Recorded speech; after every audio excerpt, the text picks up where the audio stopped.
Data 11 maj. Numrat, kapitulli 20.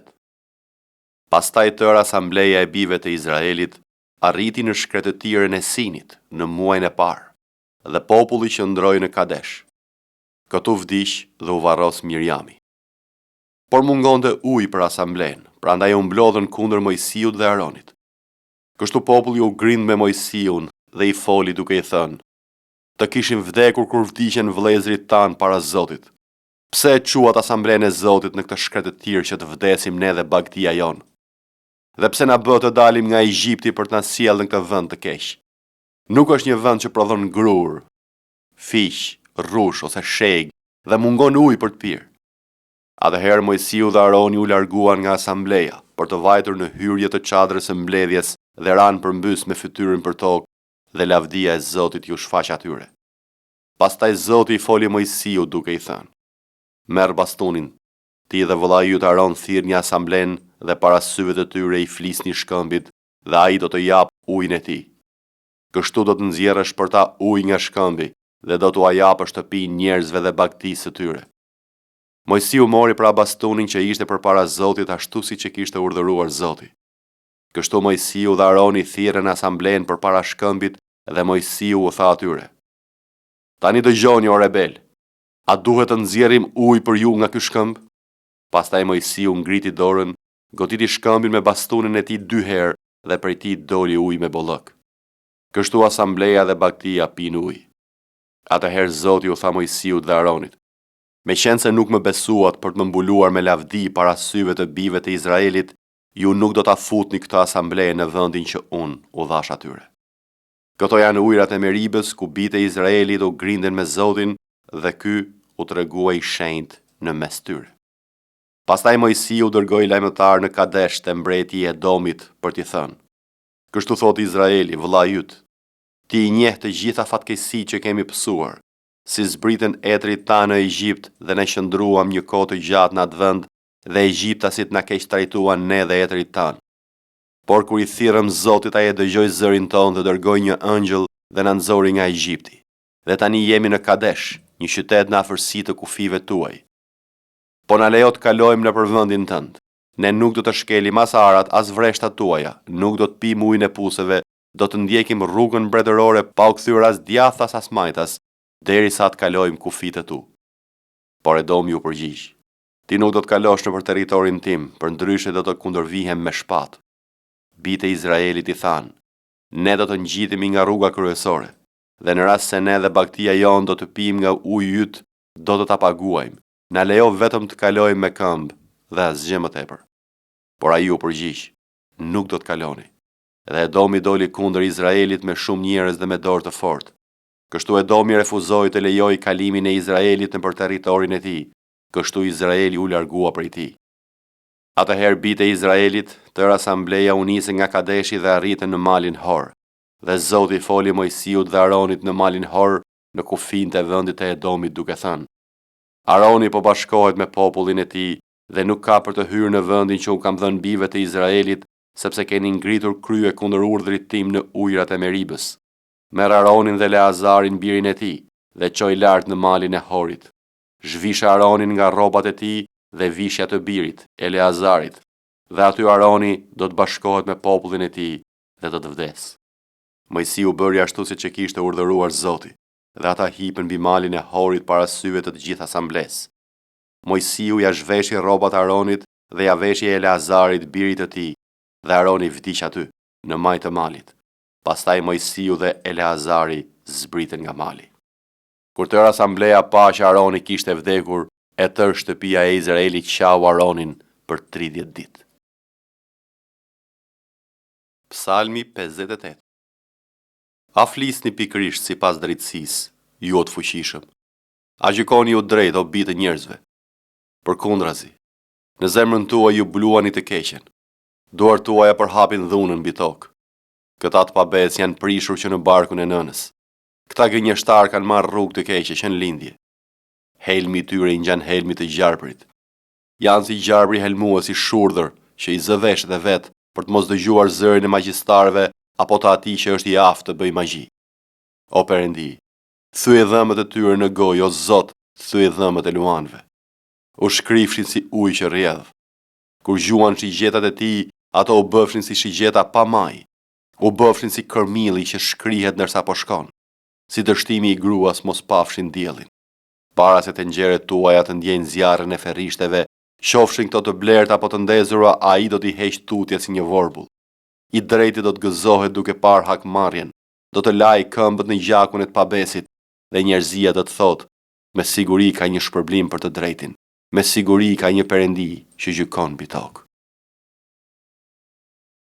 Psalmi 59. Më çliro nga armiqtë e mi, o Perëndia im. Më vër në një vend të sigurt aty lart, larg atyre që ngrihen kundër meje. Më çliro nga ata që bëjnë paudhësi dhe më shpëton nga njerëzit gjakatar. Sepse jata më ngren prita. Njerëz të fuqishëm mblidhen kundër meje, pa ekzistuar o Zot në një faj apo mëkat nga ana ime. Megjithse nuk ekziston ndonjë gabim nga ana ime, ata nxitojnë dhe përgatiten. Zgjohu që të më vish në ndihmë dhe shiko. Prandaj ti o Zot, Perëndia i ushtrive, Perëndia e Izraelit, zgjohu për të ndërshkuar tërë kombet, mos fal asnjë prej atyre që veprojnë në mënyrë të pabes.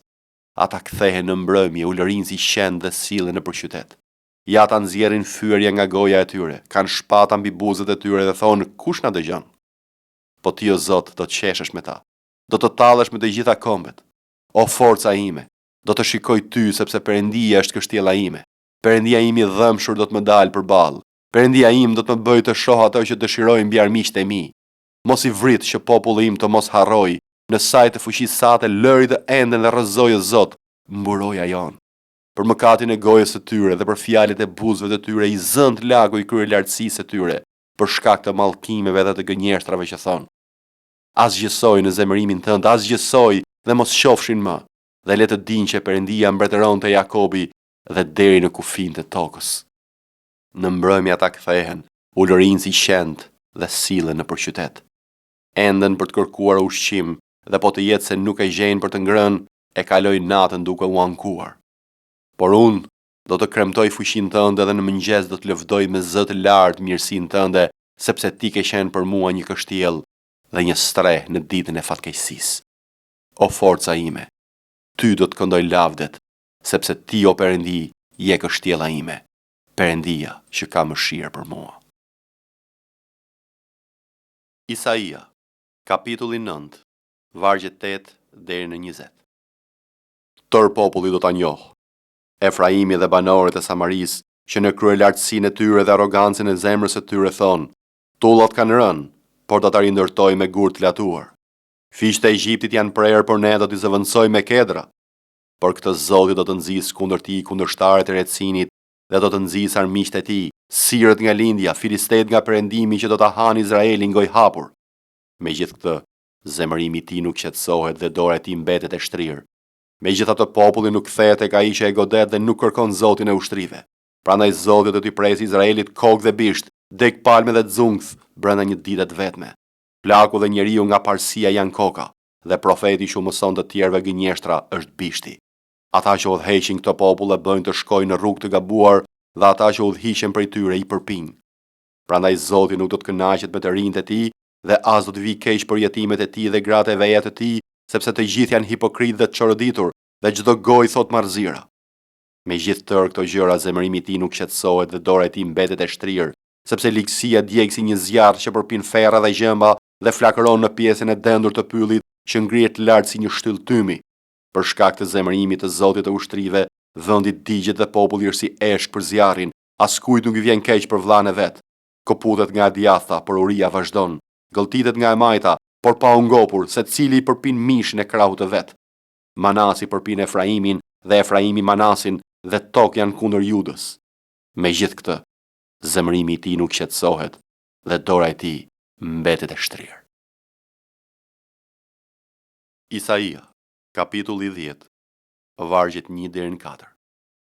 Mirë ata që nxjerrin dekretet pa drejta dhe ata që vazhdojnë të hartojnë vendimet pa drejta, për të mohuar drejtësinë të mirëve, për të mohuar të drejtën të varfërve të popullit tim, dhe për t'i bërë gratë e veja pre të tyre dhe jetimet plaçk të tyre. Çfarë do të bëni ditën e ndëshkimit dhe të shkatërimit që do të vijë nga larg? te kush do të ikni për të kërkuar ndihmë dhe kujt do t'ja lini pasurinë tuaj. Atyre nuk do të mbetet tjetër veç se të përkulen midis e robërve ose të bien midis të vrarve. Megjithë këtë, zemërimi i tij nuk qetësohet dhe dora e tij mbetet e shtrirë. Jakobi, kapitulli 3. Vëllezër të mi, mos u bëni shumë mësues, duke e ditur se do të marrim një gjykim më të ashpër, sepse të gjithë gabojmë në shumë gjëra. Në qoftë se dikush nuk gabon në të folur, ai është njeri i përsosur, në gjendje të vërë fre edhe gjithë trupit. Ja, u vëm fre në gojë kuajve, që të na binden dhe ta drejtojmë kështu gjithë trupin e tyre.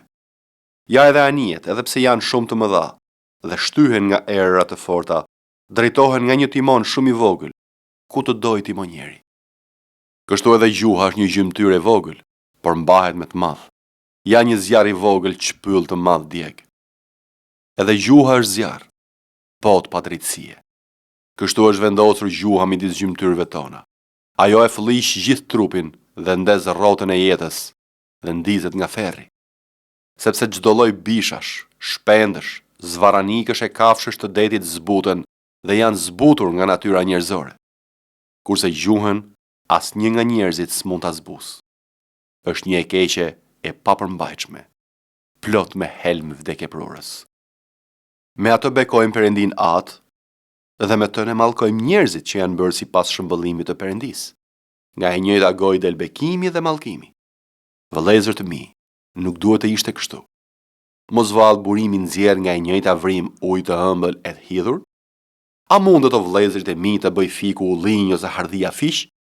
Kështu asnjë burim nuk mund të jap ujë të kripur edhe të ëmbël. Kush është ndër ju i urt dhe i ditur? Le të tregoj me sjellje të mirë veprat e tij, me zemër butësi të urtësisë. Por në qoftë se në zemrën tuaj keni smir të hidhur dhe grindje, mos u mburrni dhe mos gënjeni kundër së vërtetës. Kjo nuk është urtësi që zbret nga lart, por është toksore, shpirtërore, djallëzore. Sepse atje ku ka smir dhe grindje, atje ka trazir dhe gjithfar veprash të këqija. Por urtësia që vjen nga lart, më së pari është e pastër, pastaj paqësore, e butë, e bindur, plot mëshirë dhe fryte të mira, e paanshme dhe jo hipokrite. Por fryti i drejtësisë mbillet në paqe për ata që bëjnë paqe.